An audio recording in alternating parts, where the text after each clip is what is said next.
The blood was beginning to crust beneath her fingernails as Olivia Northrop pressed the needle through the fabric for what felt like the 100th time.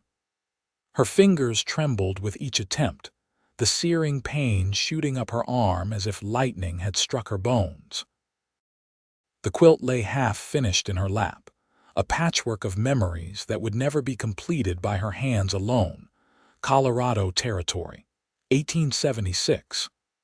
The mining town of Silver Creek was still dusted with the morning frost when Olivia had risen to begin her daily battle with the needle and thread. The arthritis had begun as a slight stiffness 2 winters ago, but now at 25, her hands had betrayed her completely. "Damn it all," she whispered, dropping the needle once more as her fingers seized. Tears blurred her vision as she stared down at the wedding quilt she had promised to finish for her younger sister's upcoming nuptials.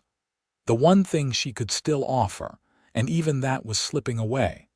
A knock at the door startled her from her misery. Quickly wiping her eyes with her apron, she rose and crossed the small cabin, wondering who would call at this early hour. The townsfolk rarely ventured to her secluded home at the edge of Silver Creek, especially since her parents' passing last spring. She opened the door to find a stranger standing on her porch. Tall and broad-shouldered, with a dusting of trail dirt on his clothes and a well-worn Stetson in his hands. His eyes were the color of whiskey in sunlight, and the stubble on his jaw suggested he'd been traveling for days. "Madam," he said, nodding respectfully. "Name's Adam Easterwood. I was told in town that you might be renting a room." Olivia hesitated. She had mentioned to the general store owner that she might consider a boarder to help with expenses, but hadn't expected anyone to appear so soon. Particularly not someone who made her suddenly conscious of her disheveled hair and tear-stained cheeks. "I have a small room in the back," she said finally. $5 a week includes breakfast and dinner." He nodded, seemingly satisfied. "That's fair. I'll be working at the new mill. Figure to stay through winter at least." As he spoke, she noticed his gaze drift to her hands, which she realized were still spotted with blood from her pricked fingers. She quickly hid them in the folds of her skirt. "You're hurt," he observed, brows furrowing. "It's nothing," she replied too quickly. "Just some sewing mishaps." Adam's expression remained doubtful, but he didn't press. "If you're sure about the room, I'd be obliged to take it. Been sleeping under stars for 2 weeks riding from Kansas."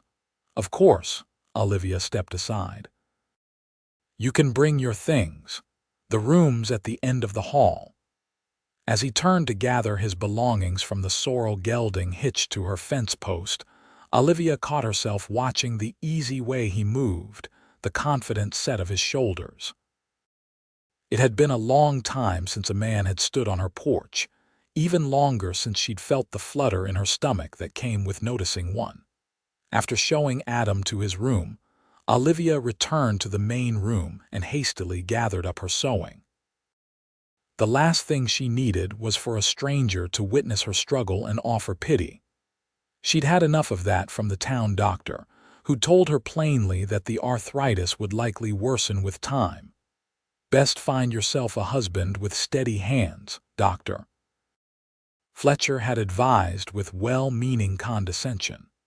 As if men were lining up to court a woman who couldn't perform the most basic domestic duties. She shoved the quilt into her sewing basket just as Adam returned from settling his horse in her small stable. "Hope you don't mind," he said.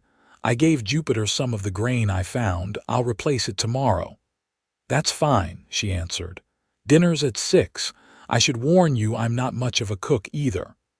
A small smile lifted the corner of his mouth. "After weeks of my own cooking, anything will taste like a feast." That evening, Olivia served a simple meal of beans, cornbread, and dried apple slices. Adam ate with appreciation, asking polite questions about the town and offering bits of news from his travels. His manners were unexpectedly refined for a mill worker, making her wonder about his past. "Were you always in lumber?" she asked as she cleared the plates, struggling to maintain her grip on the dishes. Adam rose quickly, taking the plates from her hands before she could protest. "No, madam. I studied architecture back east for a time, came west after the war like many men. You fought, Union cavalry, nothing heroic." His tone made it clear he preferred not to elaborate. As he helped her wash the dishes despite her insistence that it wasn't necessary, Olivia couldn't help noticing how deftly his large hands moved, strong yet precise. The opposite of her own useless fingers. "You have a family waiting somewhere, Mr. Easterwood?" she asked, then immediately regretted the forwardness of the question. "Adam, please," he corrected gently. "And no, parents gone, no siblings, no wife if that's what you're asking." His eyes crinkled slightly at the corners. "Though I suspect that's not a proper question for a landlady to ask her tenant." Olivia felt heat rise to her cheeks. "I apologize. It's been some time since I've had company." "No need for apologies, and you're here alone." "Yes, my parents passed last year, influenza. My sister Elizabeth lives in town with her fiancé's family. They marry next month." The thought of the unfinished quilt made her stomach twist with guilt. "I'm sorry for your loss," Adam said simply. Olivia nodded her thanks, unwilling to dwell on the subject. "I should retire. Breakfast is at sunrise. I hope the room is comfortable enough." "I'm sure it will be, Miss Northrop. Thank you for your hospitality." That night, Olivia lay awake listening to the unfamiliar sounds of another person moving about her home. Through the thin walls, she could hear the creak of the bed as Adam settled, followed by the steady rhythm of his breathing. It had been so long since she'd shared a roof with anyone that even these small reminders of another's presence felt strangely intimate. Her hands ached as they always did at night, the pain worse after her attempts at sewing. She flexed her fingers in the darkness, willing them to loosen, to return to what they had once been. Before her illness, she had been known for her fine stitchwork, creating quilts and garments that people from 3 counties would commission. Now, she could barely mend a tear in her own clothing. As the moon climbed higher, casting silver light through her window, Olivia finally drifted to sleep with thoughts of steady hands and whiskey-colored eyes following her into her dreams. The next morning, Olivia rose before dawn as was her habit. She kindled the fire and began preparing a simple breakfast of oatmeal and coffee, determined to fulfill her duties as a landlady despite her limitations. She had just managed to pour the coffee when Adam appeared, already dressed and ready for the day. "You're up early," she remarked, careful not to spill as she set his cup on the table. "Farm habits," he explained. "Can't seem to sleep past first light no matter how hard I try." As they ate, Olivia noticed Adam watching her hands as she struggled with her spoon. She shifted uncomfortably under his gaze. "Is there something you wish to say, Mr. Easterwood?" she asked, more sharply than intended. His eyes met hers directly. "Your hands. It's not just sewing mishaps, is it?" Olivia set down her spoon, appetite gone. "No, it's arthritis. Been getting worse for about 2 years now. You're young for such an affliction." "So I've been told," she replied dryly. "The doctor says it sometimes happens that way. Nothing to be done except bear it." Adam frowned. "There are treatments, I've tried them all," she interrupted.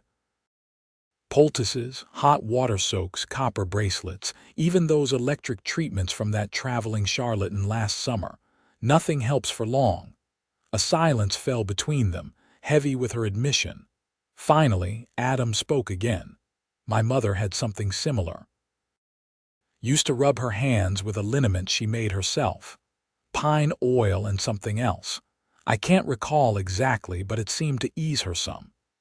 "Your mother," She was a seamstress, worked until her fingers couldn't hold a needle anymore. His voice held a gentle understanding that made Olivia's throat tighten. I was a quilter, she confessed. Now I can barely thread a needle on good days.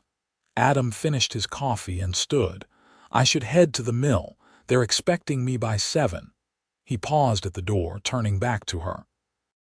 Miss Northrop, would you mind if I asked around about that liniment? Some of the old-timers might remember something like it. His offer surprised her. That's kind but unnecessary. I've made my peace with it. The look he gave her suggested he didn't believe her, but he nodded respectfully and left, the door closing softly behind him. Alone again, Olivia began clearing the breakfast dishes. Her gaze fell on her sewing basket in the corner, the half-finished wedding quilt hidden inside. Elizabeth's wedding was in 4 weeks. At the rate she was going, the quilt would never be completed in time. Throughout the day, Olivia busied herself with chores she could still manage. She swept the porch, gathered eggs from her small chicken coop, and picked beans from her garden. Each task took twice as long as it once had, requiring pauses when the pain became too intense. By late afternoon, she was exhausted but determined to make another attempt at the quilt. She settled in her rocking chair by the window, where the light was best, and carefully removed the fabric from her basket. The quilt pattern was a variation of the double wedding ring, a traditional design symbolizing the union of 2 families. Elizabeth and her fiancé, Robert, had chosen the colors blue for his eyes, green for the rolling hills surrounding Silver Creek, where they planned to build their home. Olivia threaded the needle with painstaking effort, her jaw clenched against the pain. She had completed less than half of the quilt, and each stitch now took triple the time it once had. Still, she was determined. This gift was all she had to offer her sister, the only family she had left. She had managed only a dozen stitches when her right hand seized completely, fingers contorting in a painful spasm. The needle clattered to the floor as she gasped, clutching her wrist with her left hand as if she could physically force the pain away. "Damn it," she whispered, tears of frustration welling in her eyes. "Damn it all to hell." That was how Adam found her when he returned from the mill, hunched over in her chair, quilt forgotten in her lap, silently crying as she massaged her cramped fingers. He set down his lunch pail and crossed the room in 3 long strides, kneeling beside her chair. "Miss Northrop, Olivia, what can I do?" The use of her given name barely registered through her haze of pain and humiliation. "Nothing. It will pass. It always does." Instead of retreating, Adam gently took her right hand between both of his. His skin was rough with calluses but warm, and he began to massage her palm with his thumbs, working outward to her fingers with gentle pressure. "My mother," he explained, not meeting her eyes as he concentrated on her hand. "I used to do this for her when it got bad." Olivia wanted to pull away to hide her weakness, but the relief was immediate and undeniable. His strong fingers seemed to know exactly where to press, how to coax her cramped muscles into relaxing. "Thank you," she whispered when she could finally flex her fingers again. Adam nodded, finally looking up at her. Their faces were unexpectedly close, and Olivia became acutely aware of the intimacy of the moment, his hand still holding hers, her tear-streaked face, the quietness of the cabin around them. He cleared his throat and released her hand, rising to his feet. "I stopped by the apothecary in town. The owner, Mr. Jenkins. He remembered a liniment similar to what my mother used. He's mixing some up. Said it would be ready tomorrow." "You didn't have to do that," Olivia said, both touched and embarrassed by his thoughtfulness. "It's no trouble." Adam's gaze fell to the quilt in her lap. "That's beautiful work." Olivia looked down at the half-finished quilt. "It's for my sister's wedding. I promised her I'd finish it, but..." She gestured helplessly at her hands. When's the wedding? 4 weeks from Saturday. Adam studied the quilt, then glanced back at her face. May I? He asked, indicating the fabric. Puzzled, Olivia nodded. He carefully lifted the quilt, examining the stitching with a critical eye. My mother taught me to sew, he said, surprising her. Not quilting specifically, but mending basic stitches, a necessary skill for a bachelor in the wilderness. You know how to sew? Olivia couldn't keep the disbelief from her voice. A smile quirked his lips. Don't sound so shocked. I'm not claiming to be an artist with a needle, but I can manage straight lines at least. He handed the quilt back to her with care. If you'd be willing to instruct me, perhaps I could help with some of the simpler parts. In exchange for room and board, of course. Olivia stared at him, trying to process his offer.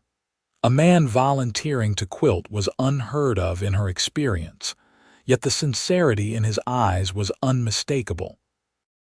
You would do that, I would, if you'll teach me. Something warm bloomed in Olivia's chest, the first hope she'd felt in months.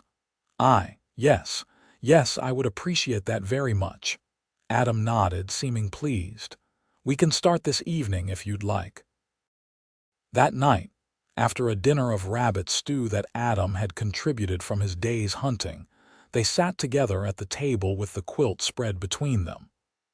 Olivia demonstrated the pattern she was using, explaining each step with the patience of a natural teacher.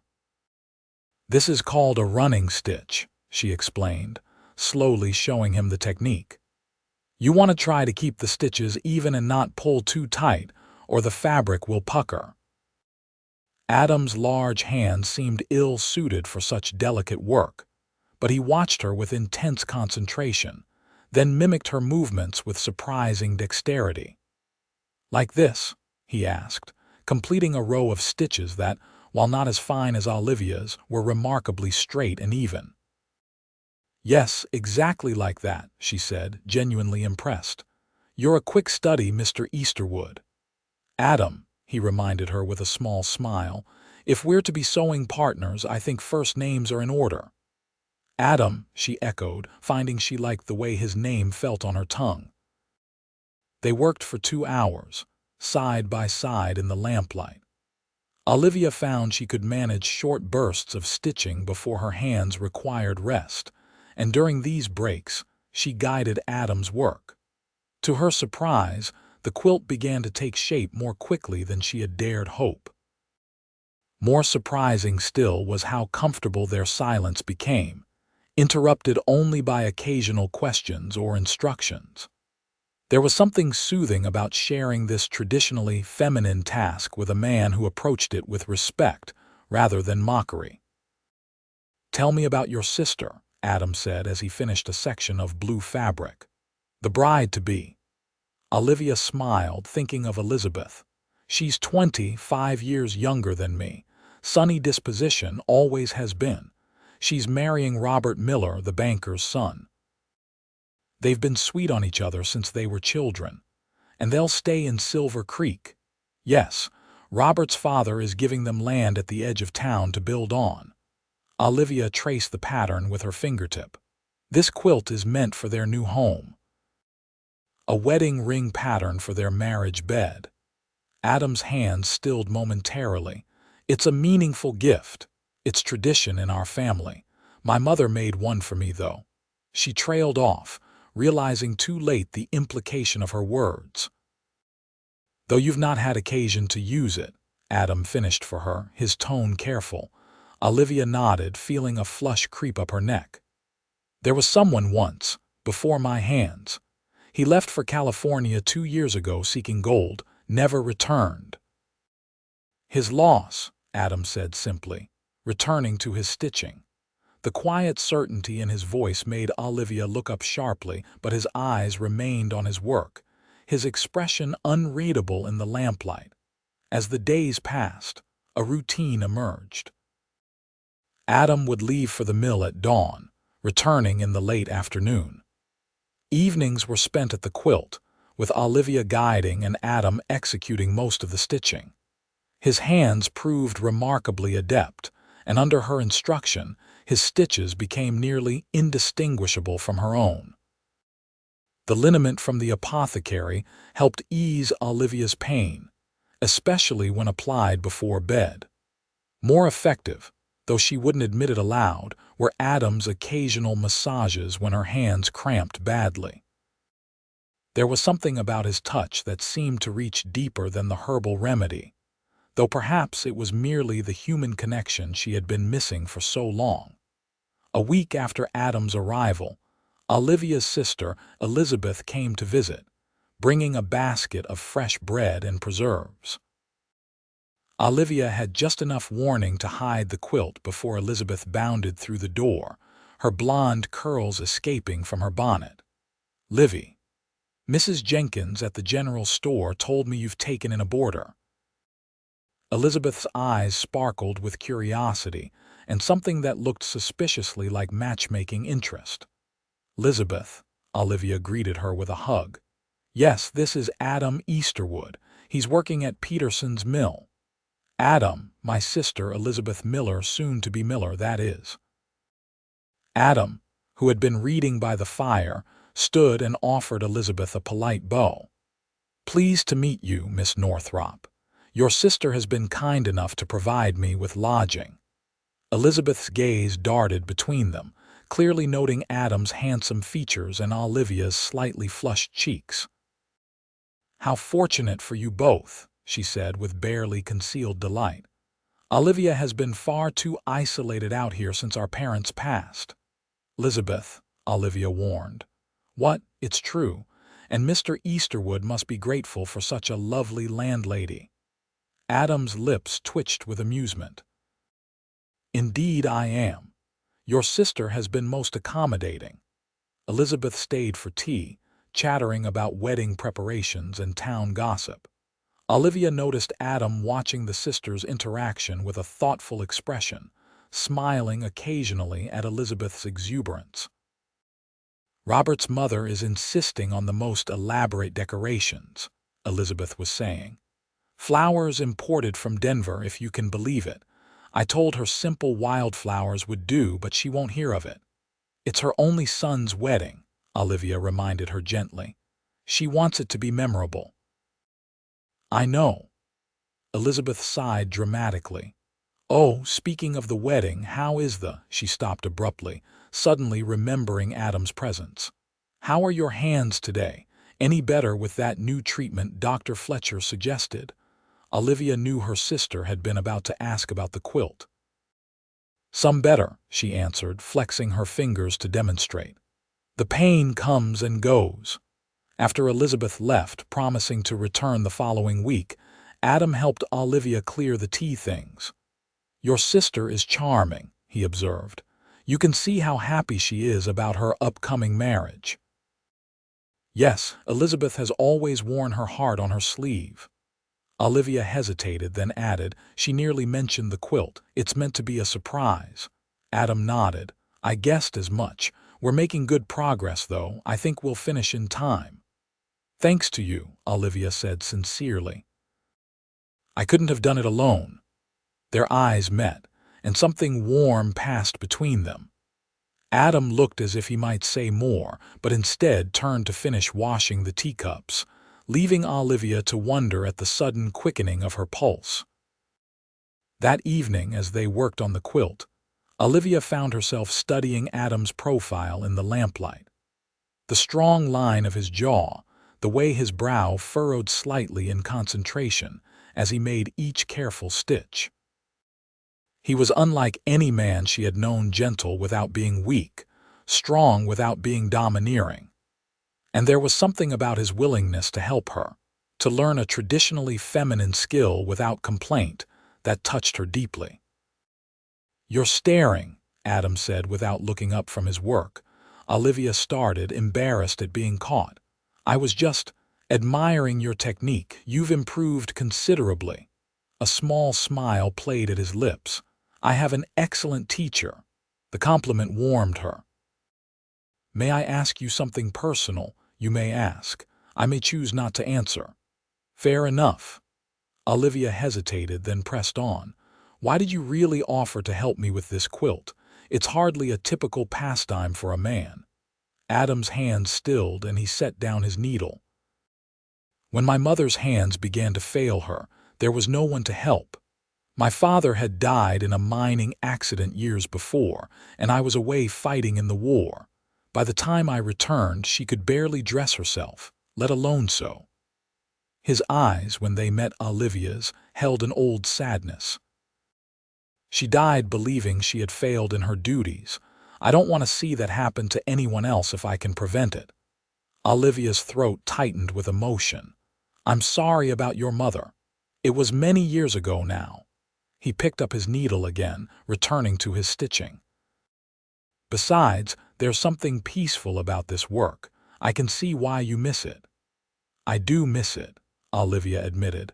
Not just the sewing itself, but the feeling of creating something beautiful and lasting, something that will be cherished long after I'm gone. Like this quilt for your sister. Yes, exactly like that. They worked in companionable silence for a while longer before Adam spoke again. What will you do after the wedding? Will you stay here alone? The question caught Olivia off guard. She had avoided thinking too far ahead, focusing instead on getting through each painful day. I suppose so. This is my home. Where else would I go? Nowhere, if you don't wish to. But it's a lonely existence out here, especially with your condition. Are you suggesting I'm incapable of caring for myself? Olivia bristled, old defensiveness rising. Not at all, Adam said calmly. Just that everyone needs help sometimes. Even stubborn, independent women who pretend they don't. His words, spoken without judgment, deflated her anger. I'm not very good at accepting help. I've noticed, he said dryly. Fortunately, I'm persistent. Olivia couldn't help but smile. Also noticed. The following Sunday, with no work at the mill, Adam suggested they ride into town for supplies and to attend church services. I haven't been to services in months, Olivia confessed as they prepared to leave. My hands, people stare and offer unwanted advice. Then we'll sit in the back, Adam said, and leave before anyone can corner you with their miracle cures. The ride into Silver Creek was pleasant, with autumn painting the aspen trees gold against the evergreen backdrop. Adam insisted on driving the wagon, allowing Olivia to rest her hands. She wore her best dress, a dark blue wool that her mother had helped her make before the arthritis had worsened, and her one good bonnet. You look lovely, Adam said as he helped her onto the wagon seat, his hands lingering at her waist a moment longer than necessary. Thank you, Olivia replied, flustered by the simple compliment. The small church was nearly full when they arrived, and heads turned as Adam escorted Olivia to a pew near the back. She felt the curious stares, heard the whispers. Olivia Northrop, the spinster with the crippled hands, arriving with the handsome newcomer. It would be all over town by supper time. Beside her, Adam seemed oblivious to the attention, his focus on the hymnal they shared. When the congregation stood to sing, he held the book for both of them, his deep baritone joining Olivia's softer soprano. After the service, Adam skillfully guided Olivia through the crowd with a hand at the small of her back, deflecting attempts at conversation with polite but firm nods. They had almost reached the door when Elizabeth intercepted them, Robert at her side. Livy, and Mr. Easterwood, I'm so glad you came. Elizabeth beamed, clearly delighted to see her sister in public again. Robert, this is Mr. Easterwood, Olivia's new boarder. Robert Miller, a pleasant-faced young man with earnest eyes, extended his hand. Pleased to meet you, sir. We've heard good things from the mill owner. Adam shook Robert's hand. The pleasure is mine. Your fiancé speaks highly of you. Will you join us for dinner at my parents' home? Robert asked. They'd be delighted to meet you both. Olivia hesitated, but Adam answered smoothly. Perhaps another time. We have several errands to complete before heading back, but thank you for the invitation." Elizabeth looked disappointed but didn't press. "Of course. Next Sunday, then." The wedding is only 3 weeks away now, and there's so much to discuss. "We'll try," Olivia promised, grateful for Adam's tactful rescue. As they walked to the general store, Olivia murmured, "Thank you for that. I'm not ready for a formal dinner with questions about us." Us. Adam echoed, his tone carefully neutral. Olivia flushed. "You know what I mean. People will assume that we're courting." A smile played at the corners of his mouth. Would that be so terrible? Before Olivia could formulate a response, they reached the general store, ending the conversation. But his question lingered in her mind as they gathered supplies: flour, coffee, sugar, and a bolt of green fabric to complete the final border of the quilt. That evening, as they worked on the quilt together, Olivia found herself hyper-aware of Adam's presence. The brush of his arm against hers as they leaned over the fabric, the clean scent of soap and pine that clung to him, the way his hands moved with sure, steady strokes. Would it be so terrible if people thought they were courting? The question echoed in her mind, demanding an answer she wasn't sure she was ready to give. "You're quiet tonight," Adam observed, breaking into her thoughts. "Just tired from the outing," Olivia said, not meeting his eyes. "Your hands are bothering you again." It wasn't a question. "Here, let me see." Before she could protest, he set aside his needle and took her right hand in his, massaging it gently. His touch was becoming familiar now, but no less electrifying. Each stroke of his thumbs across her palm sent warmth spreading up her arm. "Better?" he asked, his voice lower than usual. Olivia nodded, not trusting herself to speak. When he released her hand, she felt the loss of his touch like a physical ache. "I should check on the horses," Adam said suddenly, rising from his chair. "It's getting colder at night." After he left, Olivia pressed her palms to her heated cheeks, trying to calm her racing heart. She was acting like a lovesick girl, not a grown woman of 25 who had long since resigned herself to spinsterhood. Adam was kind, yes, and undeniably attractive, but he was also temporary. Once the mill job ended, he would move on, as men like him always did. Yet as the days passed, Adam showed no signs of restlessness. He worked diligently at the mill, brought home his earnings, and spent his evenings helping Olivia with the quilt. Occasionally, he would read aloud while she rested her hands poetry and novels that she wouldn't have expected a mill worker to appreciate. "Whitman?" she had asked in surprise when he pulled out a well-worn copy of Leaves of Grass. "Is that shocking? A laborer who reads poetry?" "No, just unexpected. You continue to surprise me, Adam Easterwood." He had smiled at that, something warm in his eyes. "Good. I'd hate to become predictable." 2 weeks before the wedding, they finished the main body of the quilt. All that remained was the intricate border that would complete the wedding ring pattern. They celebrated with a special dinner venison that Adam had hunted, and an apple pie that Olivia managed to bake despite her painful hands. "It's beautiful," Adam said, admiring their handiwork spread across the table after dinner. "Elizabeth will be moved to tears."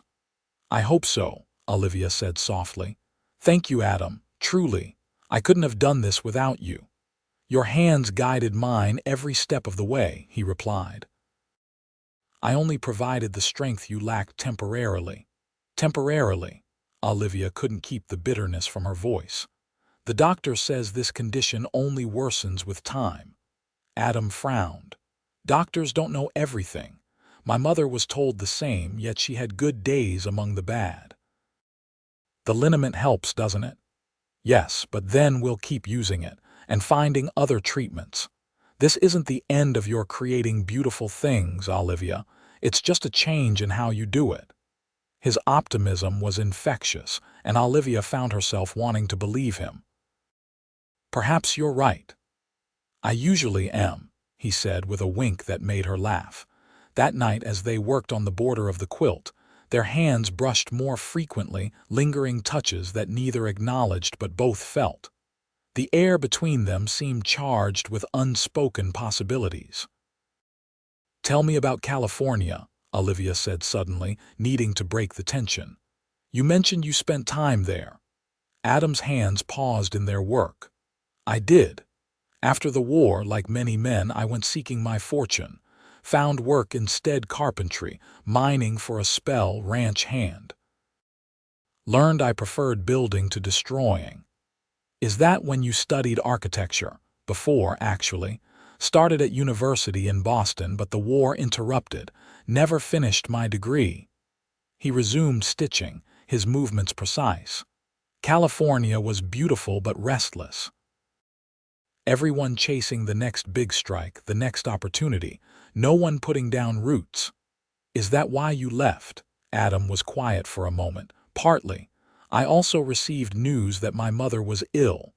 By the time I reached Kansas, she was gone." "I'm sorry," Olivia said softly. "Life is full of regrets. Coming too late is one of mine." His eyes, when they met hers, held a question. "What are yours?" Olivia considered the question carefully. "Not appreciating what I had while I had it.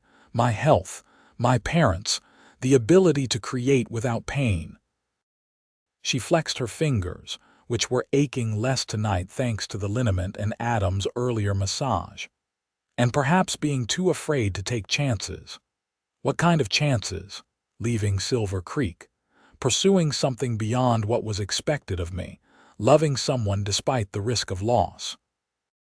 The last admission slipped out before she could censor it. Adam set down his needle, his full attention on her face. "It's never too late for those chances, Olivia." The intensity in his gaze made her breath catch. For a moment, she thought he might lean across the quilt and kiss her. Part of her hoped he would. Instead, he picked up his needle again, returning to his work with careful focus. "This border needs to be finished by next week if we're to have time for the binding." Olivia tried to hide her disappointment. "Yes, of course." The moment had passed, but something had shifted between them. A line had been crossed, though neither was ready to acknowledge where it might lead. The following day, Olivia received an unexpected visitor. Dr. Fletcher arrived mid-morning, his buggy kicking up dust as it approached her cabin. "Miss Northrop," he greeted her, removing his hat. "I was in the area and thought I'd check on those hands of yours. Your sister mentioned you've been having a difficult time." Olivia reluctantly invited him in, knowing the real reason for his visit was curiosity about her boarder. The doctor had a matchmaking streak nearly as strong as Elizabeth's. "They're about the same," she said as he examined her hands. "The liniment from the apothecary helps somewhat." Yes, pine oil and arnica, I believe. Not without merit." He pressed her knuckles, causing her to wince. "Still inflamed, you should be resting them more." "I have been," Olivia said truthfully. "Mr. Easterwood has been quite helpful around the house." "So I've heard." Dr. Fletcher's eyes twinkled knowingly. "Quite the topic of conversation in town, your arrangement." Olivia stiffened. "He's a boarder, nothing more. Of course, of course." The doctor's tone made it clear he didn't believe her. "Still, a young woman alone with a man under her roof. People will talk." "Let them," Olivia said with more conviction than she felt. "I've given them plenty to talk about already with these useless hands." Dr. Fletcher's expression softened. "They're not useless, my dear. Just changed. And speaking of change, I have some news that might interest you. There's a specialist in Denver who's had some success with cases like yours." New treatments from back east. Hope flared briefly in Olivia's chest before skepticism doused it. "What kind of treatments?" "Some sort of water therapy and a new type of manipulation. I have the details in my office. You might consider a consultation." "Denver is a long way to travel on uncertain promises," Olivia said. "True enough, but worth considering. The doctor rose to leave. Think about it, and do try to rest those hands. No more quilting for a while. After he left, Olivia sat at her table, turning over the doctor's words. Denver. It might as well be the moon for all her ability to get there alone. Yet the possibility of relief, even partial, was tantalizing. When Adam returned that evening, she told him about the doctor's visit and the specialist in Denver. That's promising news, he said, his face lighting up. When will you go? Olivia shook her head. I won't. It's too far, too expensive, and likely just another disappointment. Adam frowned. You don't know that. This could be exactly what you need. What I need is to finish this quilt and accept my limitations, Olivia said firmly. Denver is a pipe dream. It doesn't have to be. Adam set down his coffee cup with a decisive thunk. I could take you. Olivia stared at him. What? To Denver? After the wedding, I have savings and the mill job ends in 3 weeks anyway. We could go together. Adam, that's... I couldn't possibly accept such an offer. Why not? He challenged. Because it's improper. Because you're too proud. Or because you're afraid it might work and then you'd have to rethink everything you've resigned yourself to. His words struck uncomfortably close to the truth. You have no obligation to help me beyond our arrangement with the quilt. It's not about obligation. Adam's voice softened. Olivia, look at me. Reluctantly, she met his gaze. I care about you.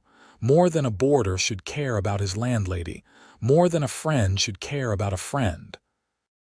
I want to help you not because I pity you, but because I can't bear to see you in pain when there might be a solution. Olivia's heart hammered in her chest. Adam, you don't have to answer now. Think about it. He reached across the table and gently took her hand. Just promise me you'll consider it. She nodded, unable to find words for the emotions swirling inside her. Hope, fear, and something dangerously close to love. That night, sleep eluded Olivia. Adam's declaration kept replaying in her mind. He cared for her. More than a boarder, more than a friend. The admission thrilled and terrified her in equal measure. Could she trust this feeling? Her last suitor had professed love only to abandon her for the promise of gold, but Adam was different. He had stayed when he could have moved on, had learned to quilt to help her fulfill a promise, had seen her at her weakest, and hadn't turned away. By morning, Olivia had made a decision.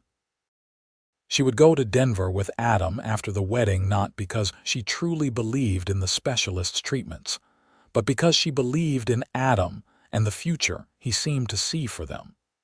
The final week before the wedding passed in a flurry of activity. The quilt was nearly complete, with only the binding left to finish. Elizabeth visited twice more, bringing final wedding details and barely contained excitement. You seem different, Elizabeth observed during her last visit, watching Olivia and Adam work together on the quilt binding. Happier. Do I? Olivia asked, avoiding her sister's knowing gaze. You do, both of you, Elizabeth smiled. Robert thinks so too. Adam looked up from his careful stitching. Your sister is an excellent teacher. I've learned a great deal under her instruction. The double meaning in his words made Olivia blush. Elizabeth giggled, clearly delighted by the undercurrent between them. Well, I hope you'll both be at the wedding. Together, she emphasized meaningfully. We wouldn't miss it, Adam assured her.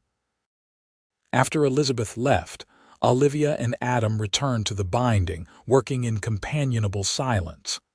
Their hands brushed frequently now, deliberate touches that lingered longer each time.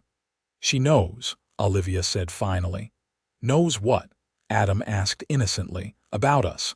Whatever this is between us. Adam set down his needle and took her hands in his, careful of her painful joints. And what is this between us, Olivia? I've told you how I feel. I'm still waiting to hear your thoughts on the matter. Olivia took a deep breath. I care for you too, Adam, more than I should, perhaps. But I'm afraid. Of what? Of hoping too much. of believing in something that might not last. She looked down at their joined hands. I'm not the woman I was before this illness. I can't offer you what a wife should. Adam's finger under her chin gently lifted her face to his. I don't want the woman you were. I want the woman you are, strong, resilient, teaching a stubborn man to quilt because she refuses to break a promise to her sister.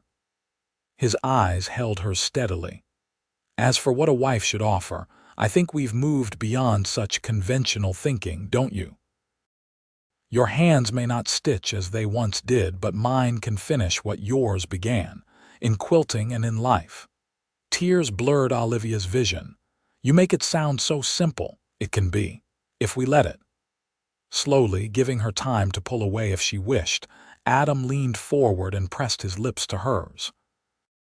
The kiss was gentle at first, a question more than a demand. Olivia answered by leaning into him, her hands coming up to rest against his chest. The quilt slipped forgotten to the floor as Adam pulled her closer, deepening the kiss with a hunger that matched her own. When they finally broke apart, both breathing heavily, Olivia rested her forehead against his. I'm still going to worry. Adam laughed softly. I expect nothing less, but we'll figure it out together. He brushed a strand of hair from her face. After Denver. After we see what can be done for your hands. And if nothing can be done, if this is as good as it gets, then I'll be your hands when you need them, and you'll be my heart, which I've needed far longer than I realized. Olivia smiled through her tears. I think I can agree to those terms, Mr. Easterwood. Excellent negotiating, Miss Northrop. He kissed her again, sealing their agreement with a tenderness that promised more to come. The day before the wedding, they finished the quilt. Olivia ran her fingers over the completed pattern, marveling at how their combined efforts had created something more beautiful than she could have achieved alone. It's perfect, she whispered. Elizabeth will treasure it, as she should. Adam wrapped his arms around her from behind, resting his chin on her shoulder to admire their handiwork. It's a testament to love, yours for your sister and ours for each other. Olivia leaned back against him, savoring the solid warmth of his chest. When should we tell her? About Denver and us? After the wedding, Adam decided. Let her have her day without distraction. We'll have plenty of time for announcements afterward. The wedding day dawned clear and crisp, with autumn sunlight gilding the changing leaves. Olivia wore her best dress, newly altered by Adam's surprisingly skilled hands to accommodate a fashionable bustle. The quilt, carefully wrapped in brown paper and tied with blue ribbon, sat in the back of their wagon as they drove to town. The small church was transformed with wildflowers and ribbons, looking far more elegant than Olivia had imagined possible in their frontier town. Elizabeth was radiant in her mother's wedding gown, altered by the town seamstress. Robert waited at the altar, his face glowing with happiness as he watched his bride approach.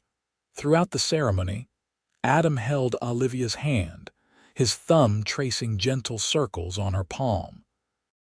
When the minister spoke of two becoming one, supporting each other through all life's trials, Adam squeezed her fingers lightly, a silent affirmation of his own commitment. At the reception, held in the town hall, Olivia and Adam presented Elizabeth and Robert with the quilt. Elizabeth's eyes filled with tears as she unwrapped it, her fingers tracing the intricate pattern.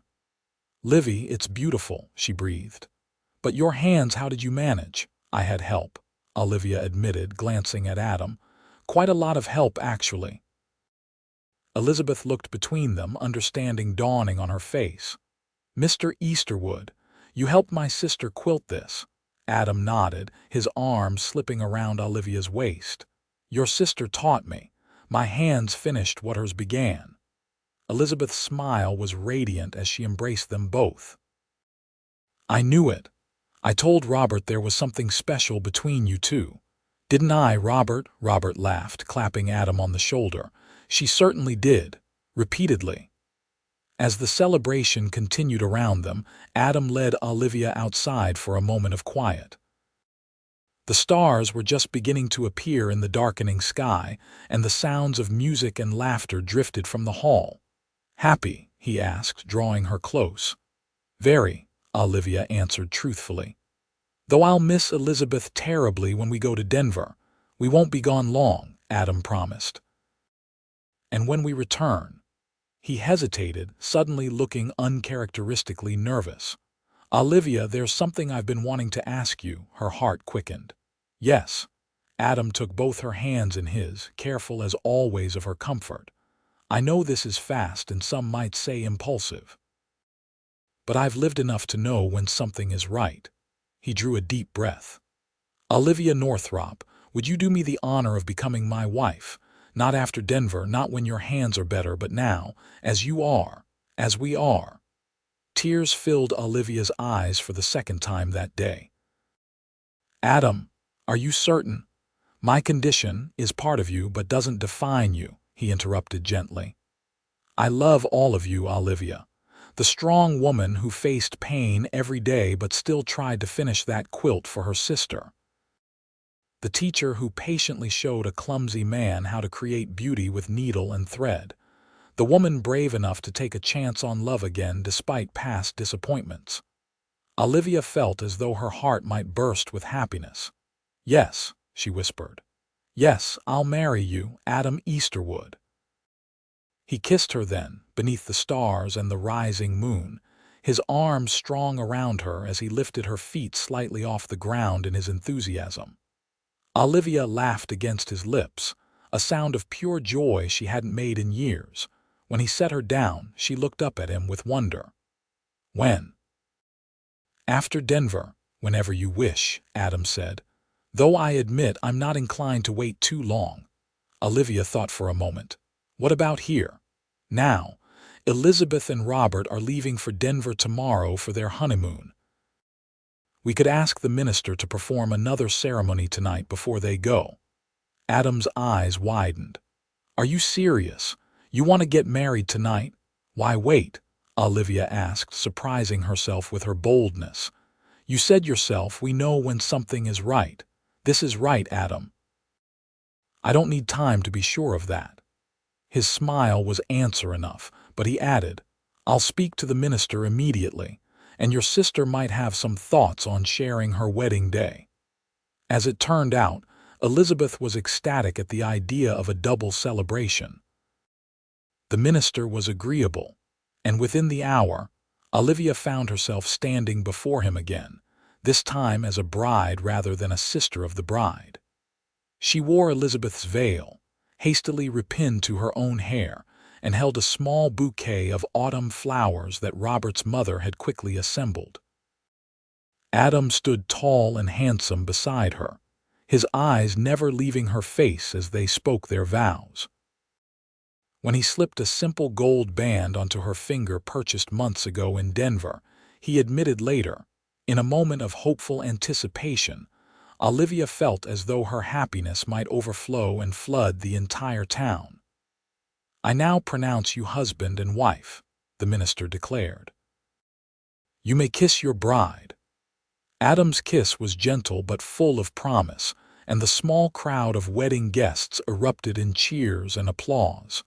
Later that night, as they rode back to Olivia's cabin, their cabin now, Adam held the reins in one hand and Olivia's hand in the other. "Mrs. Easterwood," he said, trying out the name, "has a nice ring to it." "It does," Olivia agreed, leaning against his shoulder. "Though I'm not sure I believe this is real yet." "Oh, it's real," Adam assured her, "and it's just beginning." When they reached the cabin, Adam surprised her by lifting her into his arms to carry her across the threshold. Olivia laughed, wrapping her arms around his neck. "I can walk, you know." "Tradition," Adam insisted, setting her gently on her feet in the main room. "Besides, I've been wanting to do that since I first saw you standing in this doorway with blood on your fingers and determination in your eyes." Olivia raised an eyebrow. "That's an unusual first impression to cherish. I'm an unusual man." Adam pulled her close. "With an unusual wife who taught me to quilt and then married me on a moment's notice. Do you regret it, the suddenness of it all?" "Not for a second." His hands framed her face tenderly. "Do you?" Olivia shook her head. "No, it feels right, like you said. Like our hands working together on the quilt, different strengths combining to create something beautiful." Adam's smile was soft in the lamplight. "I like that. And speaking of hands," he gently took hers, raising them to his lips to kiss each painful knuckle. "These remarkable hands brought us together. Whatever happens in Denver, whether the specialist can help or not, I'll be grateful to them for that." Tears threatened again as Olivia realized the depth of his acceptance. "Adam, he murmured, kissing her softly. "No more words tonight. Just us, beginning our life together." That night, in the quiet darkness of her bedroom, their bedroom now, Olivia discovered that her hands could still express love in many ways, and that Adam's hands were indeed skilled at finishing what hers began. 1 year later, Olivia sat on the porch of their expanded cabin, watching Adam build a cradle in the yard. The Denver specialist had indeed helped, not with a miracle cure, but with new techniques for managing her pain and preserving her mobility. On good days, she could stitch for short periods. On bad days, Adam's hands were there to continue their joint projects. The baby was due in winter, and the cradle was Adam's pride and joy, carved with the same pattern as their wedding quilt, which now adorned their bed. Beside Olivia on the porch swing sat her latest creation, a small baby quilt, partially stitched by her hands on good days, completed by Adam's on her bad ones. "What do you think?" Adam called, holding up the nearly finished cradle. "Will it do for our little one?" Olivia smiled, her hand resting on her rounded belly. "It's perfect, like everything your hands create." Adam set down his tools and came to join her on the swing, pulling her close against his side. "Our hands," he corrected gently. "Always our hands together." As the autumn sun began to set, painting the Colorado mountains in gold and crimson, Olivia leaned her head on her husband's shoulder, perfectly content. Her hands might never be what they once were, but they had led her to this man, this love, this life that was so much richer than she could have imagined. Adam was right, as he so often was. Her hands and his, working together, had created something more beautiful than either could have achieved alone. And that was worth all the pain, all the struggle, all the fear she had overcome to reach this moment. In the gentle rocking of the porch swing, with Adam's arm around her and their child growing beneath her heart, Olivia found the answer to the question she had asked herself that day when her needle had fallen from her painful fingers. Yes, there was still beauty to create, still love to give, still life to live fully. Her hands had simply found a new way to stitch together the fabric of their shared future.